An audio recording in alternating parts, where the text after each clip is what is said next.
eu gostaria de mais uma vez conversar com os irmãos a respeito do que eu tenho falado já há alguns domingos, que é algumas vezes que Jesus, no Evangelho de João, declarou ser alguma coisa.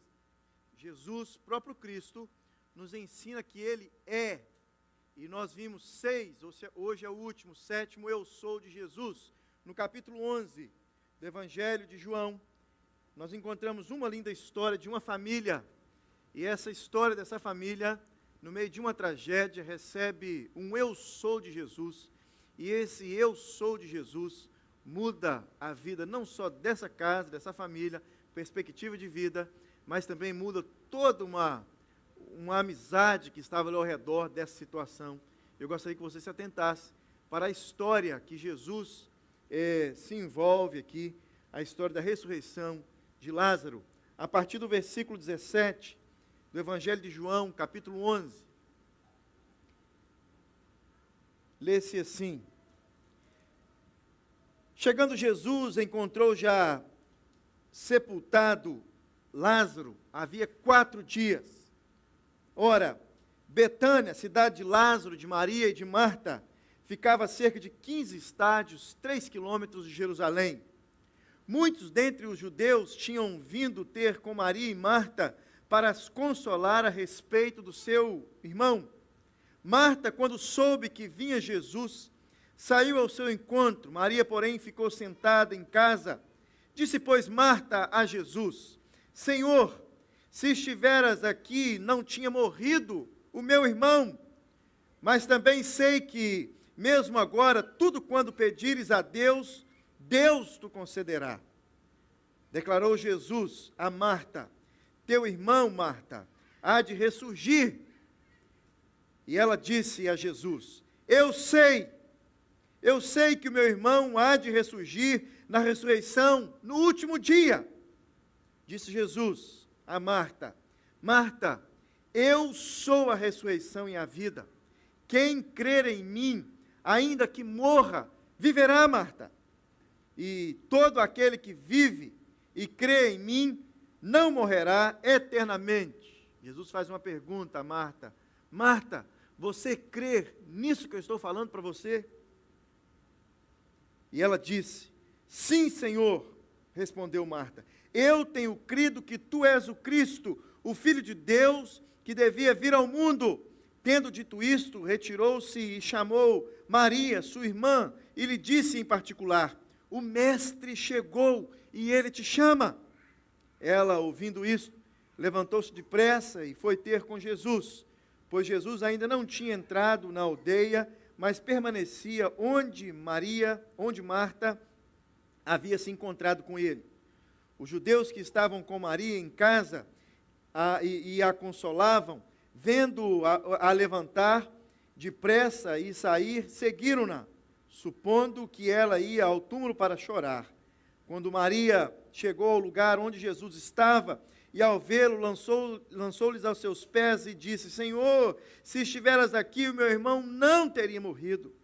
Vendo Jesus vendo-a chorar, e bem assim os judeus que o acompanhavam, agitou-se no seu espírito e comoveu-se, e perguntou-lhe: onde sepultaste? Eles lhes responderam: Senhor, vem ver. E Jesus chorou. Até aqui, depois nós ler o resto. Um seriadozinho, Netflix, sobre comida de rua na América do Sul. Mostrou 8 episódios, 9 talvez, mostrou uma cena na Bolívia, e uma cozinheira da Bolívia, as cholas são aquelas mulheres que usam 7 saias. Eu tenho um primo que estuda na Bolívia, e ele não declarou assim que é verdade, mas segundo as lendas, elas usam 7 saias, Jane, porque elas moram longe, e elas ficam várias semanas e dias, talvez, vendendo nas ruas da cidade, da capital, e elas vão tirando as saias sujas até dar a última, 7. Claro, não pode ficar sem a 7ª, não existe a 8ª. E uma chola foi entrevistada, e logo no começo da entrevista desse seriado Netflix, ela disse o seguinte: eu trabalho já há 42 anos, todos os dias, desde quando eu comecei, vendendo bolinhos de batata, papas com poio. Uma coxinha boliviana. E ela disse que ela trabalha todos os dias, porque ela não crê que existe outra vida depois dessa. Por isso, ela aproveita esta vida trabalhando já há 42, quase 45 anos, todos os dias, sem tirar um dia sequer de folga. Ela não crê que existe outra vida depois dessa. Então vem Jesus agora e ele encontra com essa família enlutada, essas duas irmãs, Maria e Marta. E na cultura, no tempo de Jesus, toda casa, imagine só, toda casa que estava de luto recebia visitas durante vários dias. E aqui não foi diferente. A casa de Maria e Marta estava cheia de pessoas, amigos, parentes. E o texto diz, o versículo 19, mais especificamente diz, que havia vários judeus ali na casa delas, tentando consolar ou fazendo o papel de quem consola alguém que está enlutado.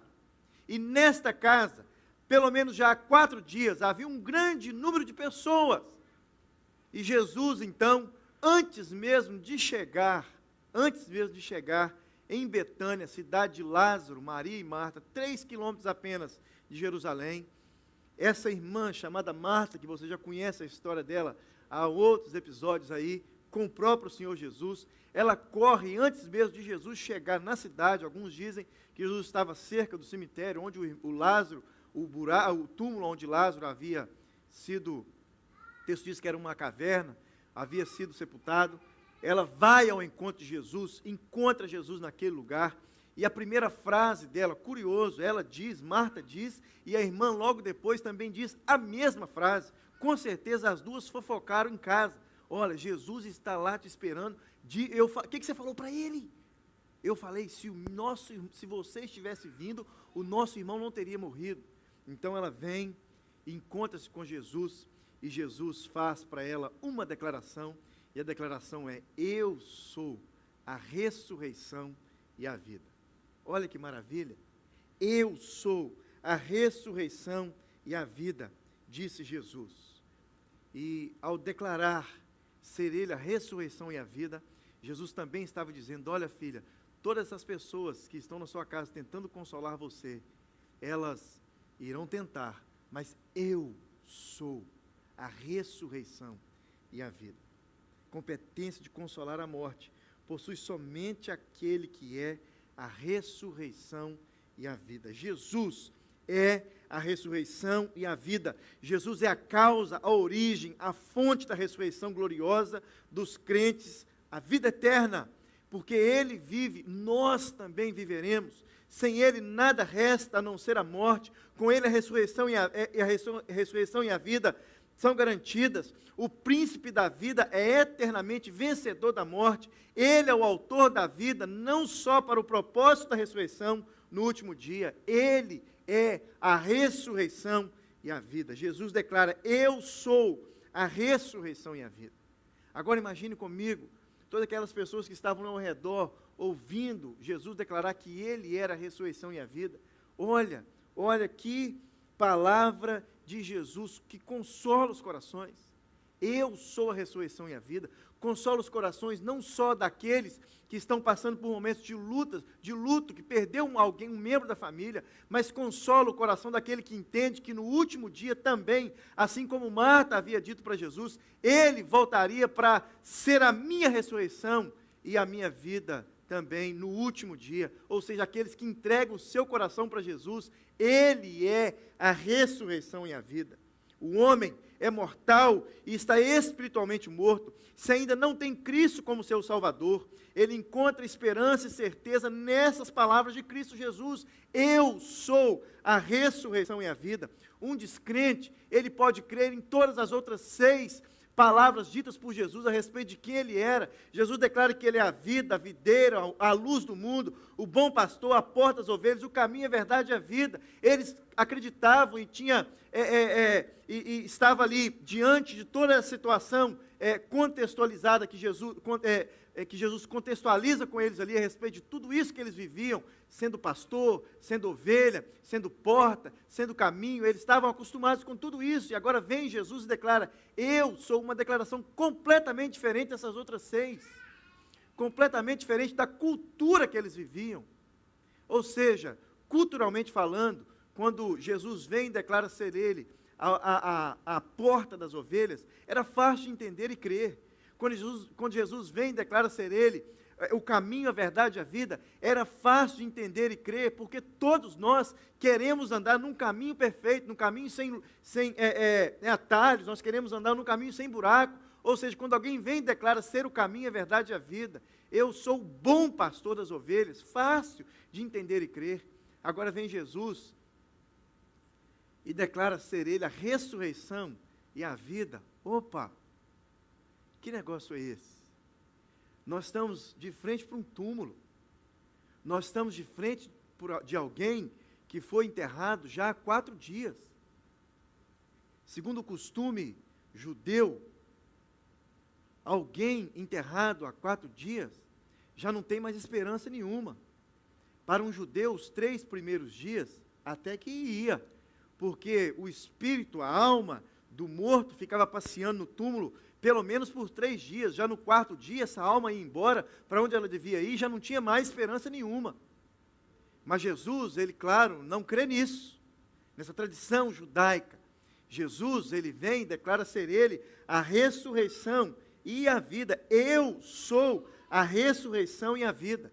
E aqui nós precisamos dar uma pausa e entender 2 coisas. Talvez nós passamos despercebido. Por que ele diz, uma pergunta que nós precisamos fazer, por que ele declara primeiro ser a ressurreição e depois a vida? Não era para ser o contrário? Eu sou a vida e a ressurreição? Primeiro vem a vida, não é verdade? Como vem vida e depois, como vem ressurreição e depois vida? O que Jesus estava dizendo aqui, simples de entender, porque a ressurreição vem antes da vida. Olha que interessante, toda a raça humana está mergulhada na morte e, portanto, ninguém será participante da vida até que Jesus Cristo ressuscite dentre os mortos. É isso que Cristo estava dizendo, fazendo esse trocadilho, sendo ele a ressurreição e a vida. Olha, todos estão mortos nos seus delitos e pecados. Primeiro precisa ressuscitar para depois ter vida. Romanos 3, 23 diz: pois todos pecaram e estão destituídos da glória de Deus, todos, inclusive os nossos pequenos. Ainda em Romanos 6, 23 diz: pois o salário do pecado é a morte, mas o dom gratuito de Deus é a vida eterna, Jesus Cristo, nosso Senhor. Então, com essa declaração, eu sou a ressurreição e a vida, Cristo nos mostra que Ele é o princípio da vida. Sem Ele, morte; com Ele, vida. Então ele vem, ele declara ser a ressurreição e agora a vida. E ele faz aqui para Marta uma pergunta, e essa pergunta é: credes nisto, Marta?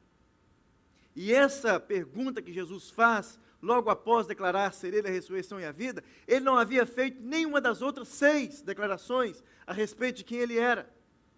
Quando ele chega e declara ser ele o caminho, a verdade e a vida, ele não pergunta: crês nisso? Não. Quando ele vem e declara ser ele o bom pastor, ele, depois de ter dito, ele não diz: crer nisso? Não. Ele só faz essa pergunta: crer nisso? Aqui, nessa declaração, sendo ele a ressurreição e a vida. E nessa pergunta cabem outras 3. Você crê em Jesus?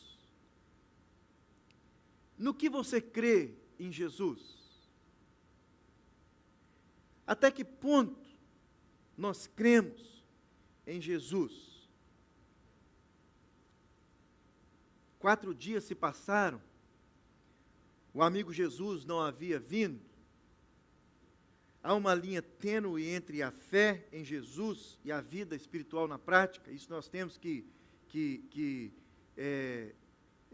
saber disso. Todos nós, há uma linha muito fina entre a fé em Jesus e a vida cristã na prática.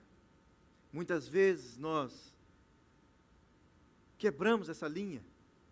E essa irmã estava diante dessa situação, de uma pergunta que Jesus faz logo após fazer essa belíssima declaração, confortante, consoladora declaração: eu sou a ressurreição e a vida.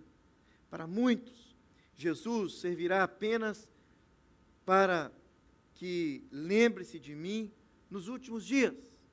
Para muitos, Jesus é apenas uma figura que eu entreguei o coração para Ele e vou depender dEle e precisar dEle apenas no último dia. Uma declaração certa dessa mulher, dessa irmã.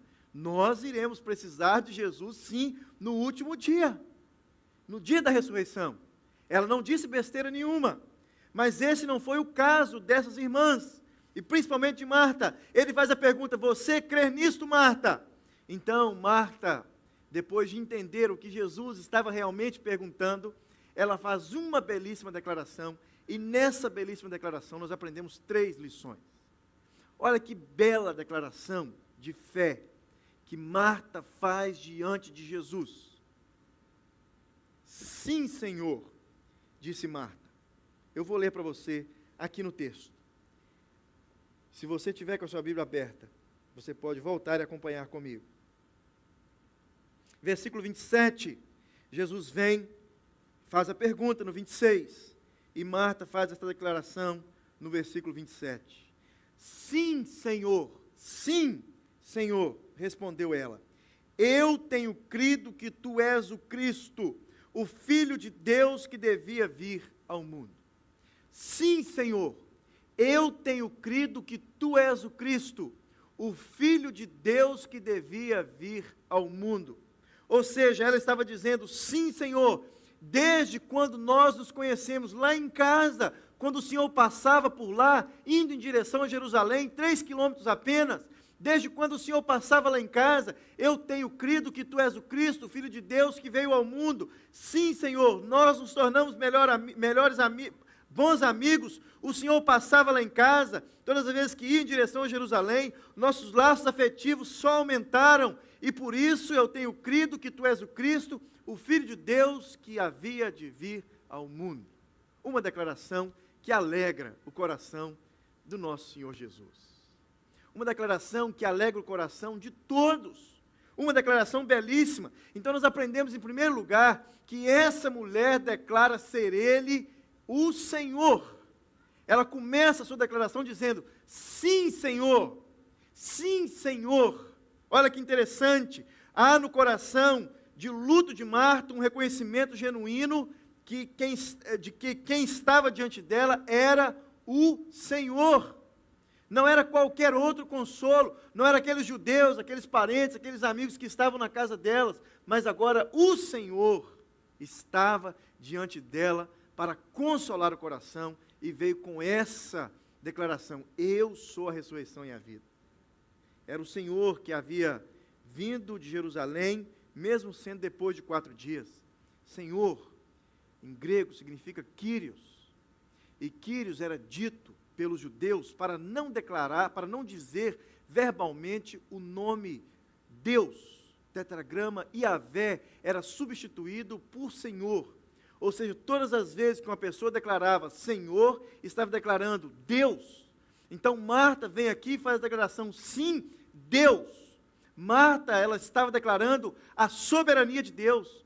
Marta estava declarando em Jesus que Ele era soberano, assim como Deus Pai era soberano. Então essa declaração, Marta reconhece a soberania daquele que estava diante dela, e por sinal já estivera em sua casa por várias vezes, comendo e bebendo de noite. Ao chamar Jesus de Senhor, Marta estava declarando a divindade de Jesus. Ao chamar Jesus de Senhor, Marta estava declarando o poder de Jesus. Ao chamar Jesus de Senhor, Marta estava declarando que sua crença era no Deus de Israel, o qual ela estava esperando e conhecia já há muitos anos. Marta sabia que um dia iria vir o Messias, e esse Messias iria ser o resgatador. Esse Messias iria vir para ser o libertador. E agora esse Jesus estava diante dela. O Senhor, o próprio Cristo, Filho de Deus, o ungido de Deus, vamos ver aqui para frente, estava diante dela, e ela faz essa declaração: sim, Sim, Senhor. Sim, Senhor. Eu tenho crido. Eu tenho crido. Olha que interessante. Não sei se é na quarta ou na quinta série, mais ou menos. Vocês podem, quem tem a mente boa aí, tem que ser boa, viu? Lembrar de que na quarta ou quinta série nós aprendemos sobre os pronomes de tratamento. Lembra? Vou lembrar você que tem muito tempo que passou pela quarta série. Viu, Gildo? Olha, Senhor, Senhora, viu, senhora Jane? Vossa Excelência, Vossa Eminência, Vossa Majestade, Vossa Santidade, Vossa Reverendíssima, Vossa Magnificência. Ninguém nunca disse isso para ninguém, ensinaram para a gente, nós esquecemos, nunca vamos precisar talvez. Vossa Magnificência. Pronomes de tratamento, aprendemos isso na escola. E uma curiosidade, falei domingo passado no culto, um desabafo talvez. Alguns dos filhos de vocês, eles chegam para a gente, quando encontram em casa, ou numa visita, ou em algum lugar, chama nós, pastores, de tio. Não sei se chama o senhor, o pastor Seni, mas ele chama de tio. Na nossa época, no meu tempo, se eu chamasse pastor de tio, era um crime capital, excluído da igreja, levava no conselho. Era um negócio, não é? Hoje chama de tio, e o pai do lado finge que nem ouviu. Não sei se é de vergonha, não sei se não sei. Mas se nós, todos nós, se nós aprendemos em casa a chamar as pessoas de senhor e senhora, lembra disso? Fomos corrigidos várias vezes em chamar os mais velhos de senhor e de senhora, não é? Se nós, que não temos autoridade nenhuma, gostamos de ser tratado com os pronomes de tratamento correto, imagine o nosso Senhor, quando ele recebe dessa mulher chamada Marta, essa amiga dele, sim, Senhor. Sim, Senhor. E olha que interessante, nós aprendemos então que ela faz essa declaração, chamando Deus, chamando Jesus de Senhor, ou seja, reconhecendo que ele era o soberano Deus. E agora ela continua na sua frase belíssima, na sua declaração belíssima, ela diz: sim, Senhor, eu tenho crido que tu és o Cristo. Ou seja, tudo que eu sei a respeito do Senhor não passou por osmose dos meus pais ou dos meus irmãos, da minha irmã, que todos dizem que é melhor do que eu, só porque ela não é agitada e ela fica aos pés do Senhor. Tudo que eu aprendi a respeito do Senhor, eu tenho crido, e não os meus pais creram, e agora forçadamente eu estou crendo, não, e não a religião, não, eu tenho crido. Ela faz essa declaração pessoal, sim, Senhor, eu tenho crido que tu és o Cristo, eu tenho crido que tu és o ungido de Deus. Cristo é ungido. A palavra Christos significa ungido, aquele que Deus unge para uma grande missão. Ele era ungido de Deus. Eu tenho crido, estou persuadida, estou depositando a minha confiança, eu tenho depositado a minha confiança. Outra coisa interessante, ela não diz eu crio, ou eu vou crer, ou estou crendo agora, não, eu tenho crido, ou seja, é algo que ela está construindo. É uma crença que ela está construindo, diante de tudo que ela tem experimentado de Deus, da família, da convivência, ali na pequena cidade onde ela morava. Cristo significa ungido. A palavra Cristo vem do grego Christos, um adjetivo verbal derivado de krio, que significa ungir. A palavra grega Cristo, por sua vez, traduzida no hebraico, traduzida também no hebraico Messiah, sei lá como vocês querem falar, que também é traduzida em português para Messias, igualmente ungido. E ela diz: eu estou convencida de que o Senhor é o nosso amigo, é ungido de Deus. Eu estou convencida, disse Marta, de que o Senhor, o mesmo que hospedara lá em casa por várias vezes, é ungido de Deus, o prometido, o profeta prometido. Eu estou convencida, disse Marta, de que o Senhor, o nosso amigo, que sempre passava lá em casa, lá em Betânia, para almoçar conosco, é ungido de Deus. É o Senhor a quem nós esperamos ansiosamente para nos consolar. Ela declara ser Ele, Deus Todo-Poderoso. Declara a soberania de Deus ao dizer que Ele era o Senhor, Agora ela declara que ele era o ungido de Deus, o esperado, ungido, esperado, o Messias esperado de Deus. E em terceiro lugar, ela faz uma terceira e belíssima declaração. Sim, Senhor, eu tenho crido que Tu és o Cristo, o Filho de Deus que veio ao mundo. Olha que declaração. Marta reconhece que o amigo que estava diante dela era o Salvador do mundo. Com essa declaração final, Marta abre seu coração e faz uma declaração.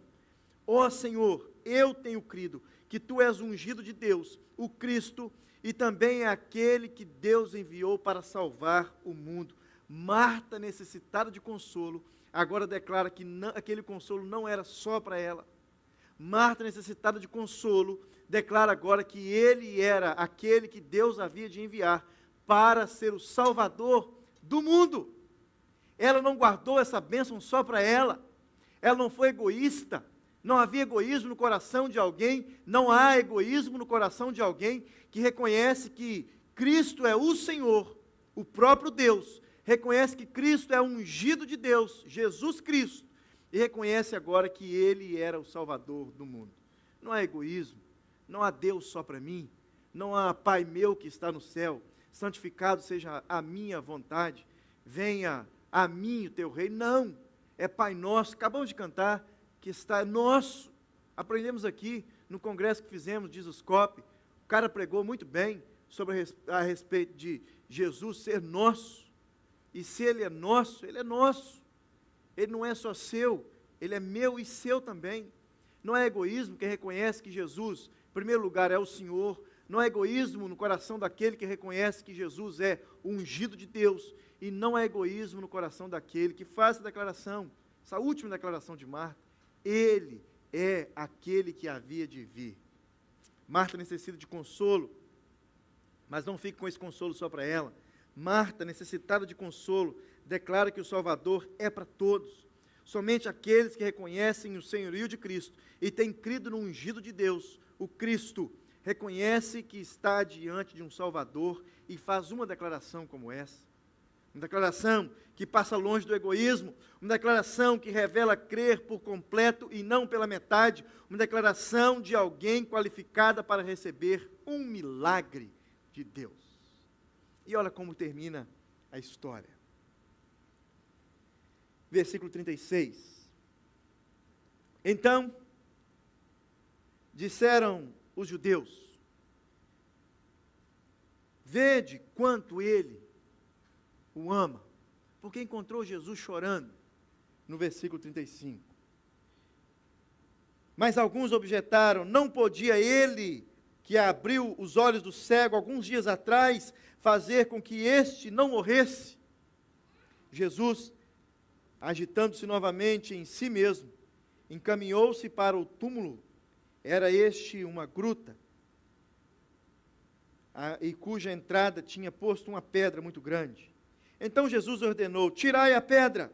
Disse Marta, irmã do morto, Senhor, já cheira mal, porque já é este o quarto dia.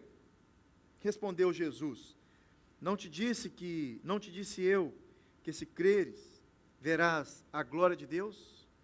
Tiraram então a pedra e Jesus, levantando os olhos para o céu, disse, Pai, graças te dou, porque me ouviste. Aliás, eu sabia que sempre me ouves, mas assim falei por causa da multidão presente, para que creiam que tu me enviaste. E tendo dito isto, clamou em alta voz, Lázaro, vem para fora! Saiu aquele que estivera morto, tendo os pés e as mãos ligados com ataduras e o rosto envolto num lenço. Então lhes ordenou Jesus, desatai-o e deixai-o ir. Muitos, pois, dentre os judeus que tinham vindo visitar Maria, vendo o que fizera Jesus, creram nele. Outros, porém, foram ter com os fariseus e lhes contaram dos feitos que Jesus realizara. Eu sou a ressurreição e a vida, disse Jesus. Quem crer em mim, ainda que morra, viverá. Eu faço de novo, para a gente encerrar, as perguntas que eu fiz no começo. Você crê em Jesus? No que você crê em Jesus? Essa pergunta é diferente da primeira. Se você respondeu sim à primeira, glória a Deus, aleluia. Mas agora eu faço a segunda pergunta: em que você crê em Jesus? E a terceira pergunta, para a gente ir para casa, com ela respondida: até que ponto eu creio em Jesus? Por que eu faço essa pergunta, até que ponto? Porque nós, lembra da linha tênue que há entre a fé em Cristo Jesus e a vida cristã na prática? Muitos têm ouvido muitas coisas, e principalmente nos dias de hoje, a respeito do cristianismo, de ser cristão, de ser discípulo, de ser da Bíblia, do que é Jesus, e muitos têm tido a sua cabeça completamente controlada, não pelo poder da palavra, mas pelo poder das pessoas. Muitos. E aqui Marta vem fazer uma declaração e ela fala: eu tenho crido. Ou seja, ela sabia quem era a pessoa que estava diante dela. Ninguém precisou colocar nada na cabeça de Marta. Em primeiro lugar, porque era Marta. Marta é Marta. Marta agitada ali, ela era Marta. Ninguém colocava minhoca na cabeça de Marta. Você pode ver no texto que no final ela estava lá de novo, no túmulo. Porque Jesus termina a conversa com ela, começa com ela, passa para a irmã que Jesus tinha chamado e ela estava lá de novo. Até que ponto nós temos crido em Jesus? Até no ponto de alguém vir e falar alguma coisa para a gente que a gente nunca tinha ouvido antes, agora a gente passa a crer em algo novo? Ou naquilo que nós temos meditado na palavra, nós pessoalmente lido a palavra, meditado na palavra e crido na palavra? Até que ponto nós temos crido?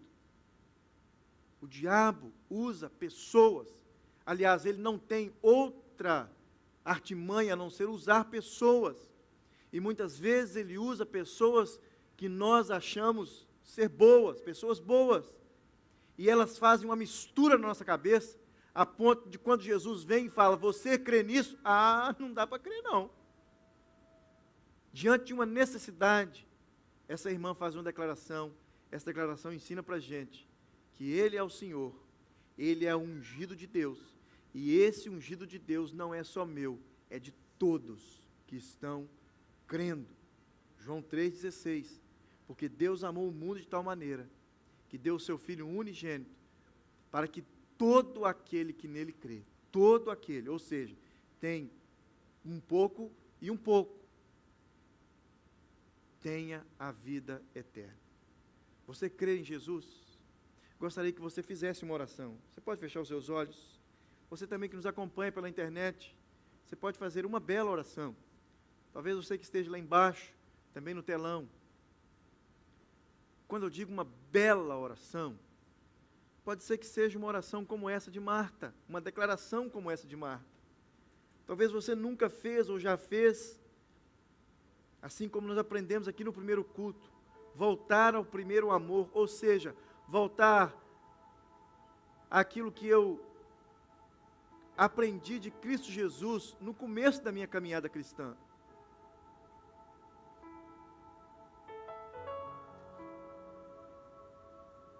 Sabe, aqueles primeiros, como diz na teologia, os primeiros rudimentos da fé cristã que inundou o nosso coração?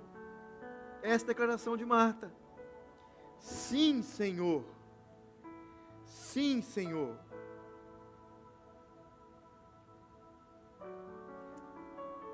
Eu tenho crido que Tu és o Cristo, o Filho de Deus, que devia vir ao mundo. Teologicamente, uma declaração simples, que os nossos filhos aprendem na escola dominical. Jesus é o Senhor, Ele é ungido de Deus, e Ele veio ao mundo. Simples assim, mas que tem confundido muitos adultos ao longo da sua caminhada, pelas igrejas, pelas redes sociais, pelos vídeos no YouTube, e muitos pelas amizades. Deus, que o Senhor possa, no nome de Jesus, esse mesmo Cristo, esse mesmo Jesus, o Senhor, o ungido de Deus, que veio ao mundo para todos que nele crê, que o Senhor possa, Deus, colocar essa simplicidade dessa resposta de Marta em cada coração, uma resposta à pergunta que o Senhor fez: crês nisto, Marta? Crês que eu sou a ressurreição e a vida? Crês nisto, Marta? Crês que eu sou a ressurreição e a vida? E todo aquele que crer viverá e não morrerá eternamente? Deus, que o Senhor nos abençoe, que o Senhor derrame sobre cada um de nós uma semente, que essa semente possa germinar e possa fortalecer a minha vida espiritual, para que eu possa cada dia mais ser um crente melhor. Deus, esse é o propósito do Senhor para todos nós, que sejamos crentes melhores, todas as vezes que participamos de um culto de celebração, todas as vezes que abrimos a nossa Bíblia em casa, lemos um texto das Escrituras, todas as vezes que nós nos rendemos diante do Senhor em oração, é para que nós possamos ser crentes melhores. O Senhor ajude a cada irmão, cada casal, cada jovem, cada adolescente, cada criança, Deus, e todos aqueles que estão nos acompanhando pela internet, não só agora, mas irão acompanhar nesses vídeos gravados que temos postado, o nome de Jesus. Amém. Amém.